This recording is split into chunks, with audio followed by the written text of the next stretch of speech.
Friends, अगर आप शाम की चाय का लुत्फ़ दुबाला करना चाहते हैं तो इस रेसिपी को ज़रूर ट्राई कीजिएगा। जी हाँ फ्रेंड्स, आज जो रेसिपी मैं आपके साथ शेयर कर रही हूँ वो है जी क्रोसॉन्ट्स की रेसिपी, जो फ्रांस में ख़ुसूसी तौर पर नाश्ते में खाई जाती है और ये बहुत ही मज़ेदार और टेस्टी बनते हैं। और फ्रेंड्स, इसको मैंने बड़े आसान और बहुत ही ईजी वे में बनाया है, जो आप आसानी से घर में तैयार कर सकते हैं। तो अगर आप अपने बच्चों के लिए इसे बनाएंगे तो बच्चे बहुत शौक़ से खाएँगे, ख़ुसूसन लंच बॉक्स के लिए बनाएंगे तो बड़े शौक़ से सारे लंच को ख़त्म करेंगे। तो आइए इस रेसिपी को जल्दी से बनाना शुरू करते हैं। आप इसे लाइक और शेयर करें, मेरे चैनल को सब्सक्राइब ज़रूर करें। आइए इसे बनाना शुरू करते हैं। तो फ्रेंड्स, सबसे पहले इसके लिए हम डो तैयार करेंगे। उसके लिए एक बॉल के अंदर हम 250 ml वार्म मिल्क लेंगे, फ्रेश मिल्क, और इसके अंदर ऐड करेंगे 4 टेबलस्पून चीनी, 2 टीस्पून इसके अंदर यीस्ट शामिल करेंगे और इसके अंदर हम अच्छी तरह से इसको मिक्स कर लेंगे ताकि सारी चीज़ें जो वेल कंबाइंड हो जाए। चीनी को डिज़ोल्व होने दें और साथ ही इसके अंदर आप जब देखें कि चीनी डिज़ोल्व हो गई है तो इसमें एक अंडा शामिल करेंगे। ये रूम टेम्परेचर पर होना चाहिए और उसमें 1 पिंच ऑफ सॉल्ट ऐड करें। वाइट सॉल्ट ले लें या कोई भी आपके पास है, उसको ऐड करें और उसे अच्छी तरह से मिक्स कर लें।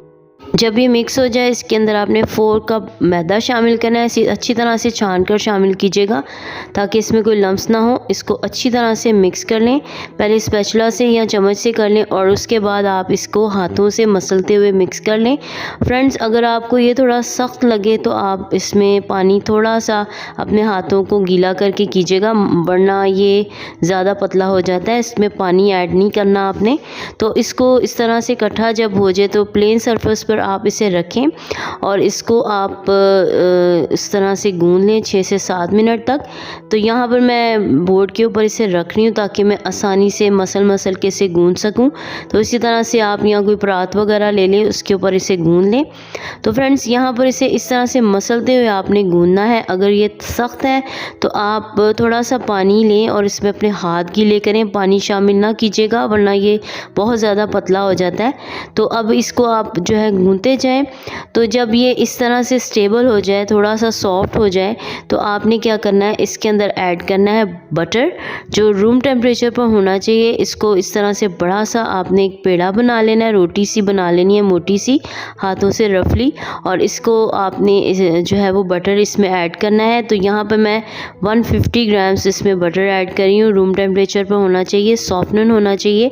तो अब इसको इसके अंदर आप अच्छी तरह से मसलते हुए मक्खन के साथ गूंद लें, क्योंकि फ्रेंड्स ये इसको सॉफ्ट करेगा। पानी अगर आप लगाएंगे तो इसका जो वो टेक्सचर है वो नहीं आता। तो इसी आपको टिप को याद रखना है। थोड़ा सा ये मैसी हो जाएगा, फिर उसके बाद आप इसको देखेंगे थोड़ी देर के बाद ये इस तरह से सॉफ्ट हो जाएगा। तो यहाँ पे मैंने हाथों पे थोड़ा ऑयल लगाया था ताकि इसको स्टेबल कर सकूं। तो यहाँ पे बहुत अच्छा सॉफ्ट हो गया है, ये देखें बहुत ज़्यादा जो है ये फर्म हो गया है। तो अब ये अच्छी तरह से मैंने गूंद लिया है।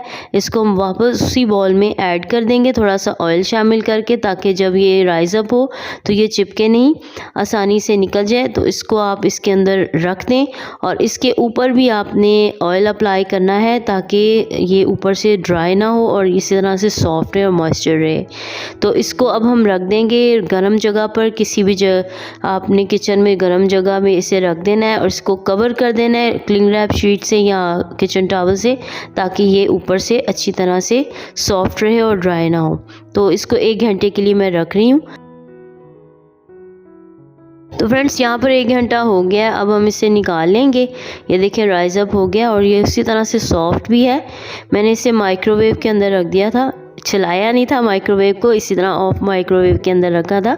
तो अब हम एक सरफेस के ऊपर जो है वो इस तरह से ड्राई फ्लावर को स्प्रिंकल करेंगे और इसको हम थोड़ा सा गूंद लेंगे, इसकी एयर को निकालेंगे।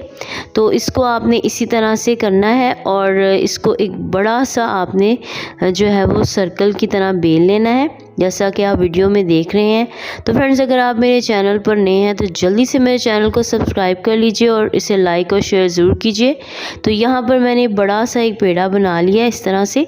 तो अब हम क्या करेंगे, इसको इस तरह से फैला देंगे हाथों से और अब मैं क्या करूँगी, इससे रोलिंग पिन से इस तरह से बेल लूँगी। ये देखें बड़ा सा आपने एक सर्कल सा बेल लेना है इसका, क्योंकि इस तरह से थोड़ा ईजी हो जाता है कि आप इसको अच्छी तरह से जो है वो इसको ऑयल वगैरह या मक्खन लगा सकते हैं। तो अब हम क्या करेंगे, इसको बड़ा सा बेलने के बाद इसके ऊपर अब मैं अप्लाई करूँगी शॉर्टनिंग।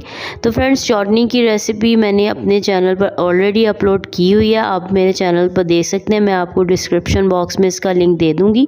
तो ये शॉर्टनिंग मैंने घी से तैयार की है। इससे बहुत परफेक्ट और मज़ेदार जो है वो ये क्रोसॉन्ट्स बनते हैं। तो इसको सारा इसके ऊपर अप्लाई कर दूंगी। मैंने 2 से 3 टेबलस्पून इस पर अप्लाई किया है, इससे ज़्यादा नहीं करना, क्योंकि ये फिर जो है वो जब आप बेलते हैं तो ये बाहर निकल आती है। तो इस बात का आपने ख्याल रखना है। तो इसको आप अच्छी तरह से स्प्रेड कर दें, इसके ऊपर फैला दें अच्छी तरह से, जिस तरह से ब्रेड के ऊपर आप मक्खन लगाते हैं इस तरह से इसको भी आप फैला दें। तो अब हम क्या करेंगे, एक बड़ा सा एक जो है इसको रोल कर लेंगे। ये देखें इस तरह से पतला पतला सा, ताकि हमारी शॉर्टनिंग भी बाहर ना आए और सारे डो पर जो है ये स्प्रेड हुई हुई है तो अच्छी तरह से ये उस पर सेट रहे।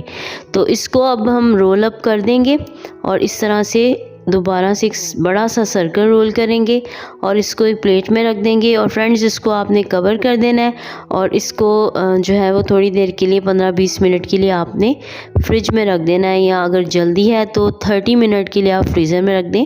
तो मैं यहाँ पर इसको फ्रीज़र में रखूँगी 30 मिनट के लिए, ताकि ये अच्छी तरह सेट हो जाए, लेकिन इससे कवर ज़रूर करना है ताकि ऊपर से ड्राई ना हो। तो अब मैं इसे फ्रीज़र में रखने लगी हूँ। तो फ्रेंड्स, ये इस तरह से सेट हो जाएगी तो बहुत अच्छे बनेंगे। तो यहाँ पर 30 मिनट्स हो गए हैं और मैं अब इसे निकाल लिया है। तो ये देखें थोड़ी ऊपर से सख्त हो गई है, ये क्रिस्पी बनते हैं इस तरह से। दोबारा से हम ड्राई फ्लावर स्प्रिंकल करेंगे और इसको एक बड़ा सा सर्कल बेल लेंगे। तो फ्रेंड्स, इस बात का आपने ख्याल रखना है कि शॉर्टनिंग बाहर ना निकले। फ्रीज़र में रखने से ये जो है सेट हो जाती है, अंदर थोड़ी जम जाती है, तो इस तरह से ये बाहर नहीं निकलती। तो अब मैं इसे बड़ा सा रोल कर लूँगी, बेल लूँगी, थोड़ी पतली इसकी लेयर बना लूँगी। इस तरह से हमारे जो क्रोसॉन्ट्स हैं वो बहुत ज़्यादा मज़ेदार और क्रिस्पी बनेंगे और अंदर से सॉफ्ट रहेंगे। तो फ्रेंड्स, अगर आपको ये रेसिपी अच्छी लगे तो इसे लाइक ज़रूर कीजिएगा।